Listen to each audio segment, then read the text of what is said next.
আমি মনে করি আজকের দেশ নিয়ে এক কঠিন ভয়াবহ চরম মাত্রার ষড়যন্ত্র চলছে। আজ যেই মুহূর্তে ষড়যন্ত্র চলছে সেই মুহূর্তে নাকে তৈল দিয়ে আপনারা ঘুমাচ্ছেন।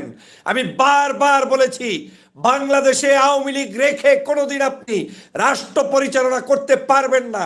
সমগ্র তন্দ্রে তন্দ্রে আওয়ামী লীগের দালালরা বসে আছে, সমগ্র মোড়ে মোড়ে আওয়ামী লীগ বসে আছে, সমগ্র জায়গায় আওয়ামী লীগের দালালগুলো এখনো কাজ করছে। আজকের এই সচিবালয়ে দীর্ঘ আমার জানা মতে সচিবালয়ে আগুন লেগেছে তা আমি এখন পর্যন্ত রিসেন্টলি শুনি নাই, কিন্তু এই সচিবালয়ে মতো জায়গায় ভয়াবহ আগুন দিয়েছে।